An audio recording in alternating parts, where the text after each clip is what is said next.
খুব ভালো ভালো প্রকল্প হাতে নিয়েছিলেন ইতিপূর্বে আপনার আবাসন খাতকে আমি যদি বলি বড় বড় খাত, কিন্তু দীর্ঘ সময় ধরে কিন্তু এই সাথে আপনার নাই। তো এখন আপনার কি মনে হচ্ছে না আসলে গ্রাম থেকে শহরমুখী হচ্ছে?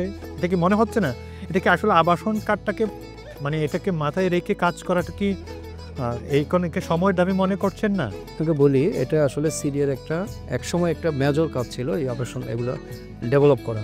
আবার একসময় আমরা দেখলাম সিডিএর হাত দিয়ে কিছু অপরিকল্পিত আবাসিক হয়ে গেছে সিডিএর যে কোনো কারণে হোক। অত যেমন আপনি আমরা পূর্বের কথা আর বলবো না, আমরা পূর্বের অনেক সমালোচনার কথা আছে। সমালোচনা ছাড়াও আমরা ওখান থেকে আমি কিছু শিক্ষা গ্রহণ করতে চাই, আমি সেই জন্য বলছি। যেমন অনন্য আবাসিক এলাকা, এটা ভালো, এটা করা হয়েছে, এটা তো হয় না। তারপর কর্ণফুলী আবাসিক এলাকা পানি, আপনি ইতিমধ্যে দেখেছেন আমরা স্টেপ নিয়েছি যে কর্ণফুলী আবাসিক এলাকাতে পানির ব্যবস্থা করে দেওয়ার জন্য সিডিএর থেকে এটা উদ্যোগ নেওয়া হয়েছে। আমি দেখলাম এতগুলো প্লট পড়ে আছে, শুধু আমরা পানি দিতে পারতেছি না, ওই কারণে ওয়াসাও আমাদেরকে সহযোগিতা করছে। তো আমরা আশা করি কিছুদিনের মধ্যে ওখানে আমরা পানির ব্যবস্থা করতে পারবো, তাহলে এখানে অ্যাটলিস্ট মানে প্রায় 500টার মতো প্লট অ্যাক্টিভ হয়ে যাবে। তারপরে অনন্যটাও আমি এখানে চেষ্টা করছি কিছু করার। অলরেডি তো আপনার দুটো প্রকল্প হাতে আছে, কর্ণফুলী আবাসিক এবং অনন্য আবাসিক আছেই।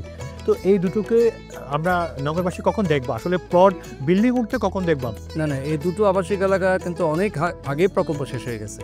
আর প্রকল্প শেষ হয়ে গেলে ওখানে কোনো ফান্ডিং থাকে না, কাজ করা যায় না।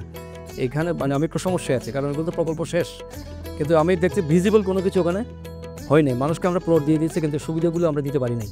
তো এখন আমার যেটা প্রায়োরিটি ছিল, আমি প্রথমে এসে বলছি, আমি নতুন প্রকল্প নেওয়ার পাশাপাশি আমার মূল কনসেন্ট্রেশন হবে যেগুলো পুরনো প্রকল্প আছে সঠিকভাবে কাজ হয়নি এগুলোকে অ্যাক্টিভ করা।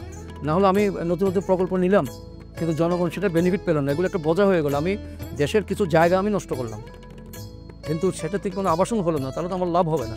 কাজে পুরনো প্রকল্পগুলোকে চালু করা, তার পাশাপাশি দেশের কৃষি জমি যেন নষ্ট না হয়। দেশের কৃষি জমি যদি আমি নষ্ট করে ফেলি সেটাও আমাকে চিন্তা করতে হবে। তার পাশাপাশি যেটা হয়তো আমার একটা ধারণা, আমরা অনেক সময় প্রকল্প নেই যে সাধারণ মানুষের জমিগুলো আমরা অ্যাকুইজিশন করে ফেলতেছি। আমি নিলাম, কিন্তু আমি প্লট করবো কিছু বিত্তশালী মানুষের কাছে। আমি এগুলো এটা নৈতিকভাবে, আমি নিজেই বলি নৈতিকভাবে কতটুকু গ্রহণযোগ্য সেটাও চিন্তার ব্যাপার আছে। কাজে আমরা এখন কোনো প্রকল্প নিলে এটা মধ্যবিত্তের নাগালের মধ্যে যেন আমরা প্লটগুলো দিতে পারি সেরকম প্রকল্প আমাকে নিতে হবে। আমি গুলশান বনানীর মতো প্রকল্প এখন করে তো চিটাগাংয়ের আপনার লাভ হবে না, তারা তো নিজেরা অ্যাফোর্ড করতে পারে।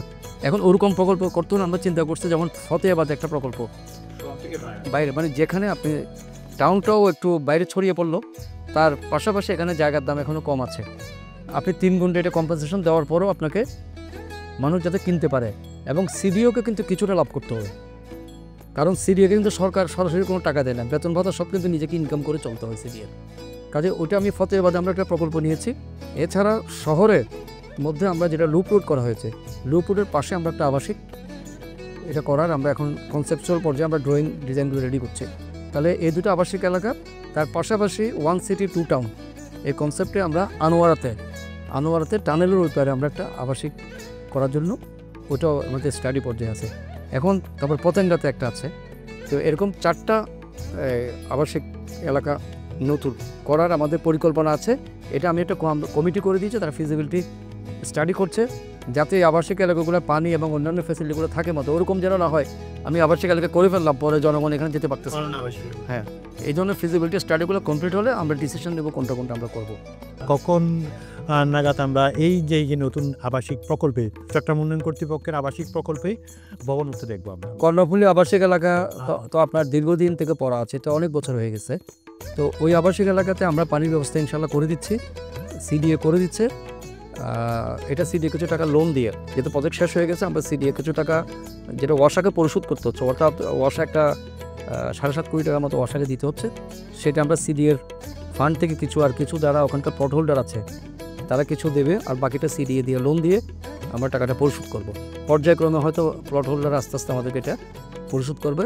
যদি এই প্রক্রিয়ায় প্লট হোল্ডাররা খুব আগ্রহী, তারা যদি আমাদের সাথে কোঅপারেট করে, তাহলে ইনশাল্লাহ আমরা 1 বছরের মধ্যে এটাকে আশা করি এই কর্ণফুলী আবাসিক এলাকাতে আপনারা কিছু বাড়িঘর দেখবেন, তারা কাজ শুরু করতে পারবে। আমরা ইন্টারনাল রোড, তারপর অন্যান্য আবাসিক এলাকার কথা হচ্ছে, সেখানে আমিও ব্যক্তিগতভাবে কয়েকবার গিয়েছি।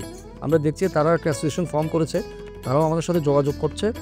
আমরা তাদের এখানে তাদের অফিস, তারপরে কিছু স্কুল করা, কিছু কিছু ফ্যাসিলিটি আমরা নিজেরা করে দেওয়ার চেষ্টা করছি এবং তাদেরকে উদ্বুদ্ধ করছি ওখানে কাজ করার জন্য।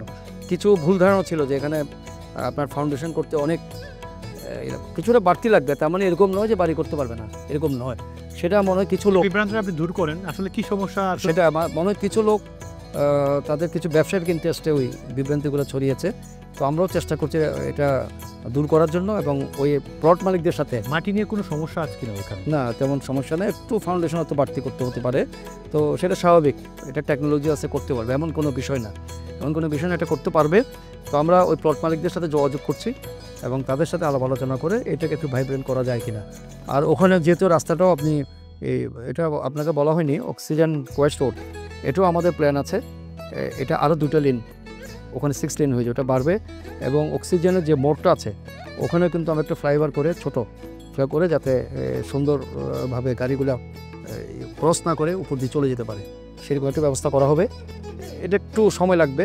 তার পাশাপাশি পতেঙ্গাতে আমাদের লিবার্টি এক্সপ্রেস হতে পরে ওই জাংশনটা কিন্তু ডেভেলপ করা হচ্ছে, টানেলটা সহ।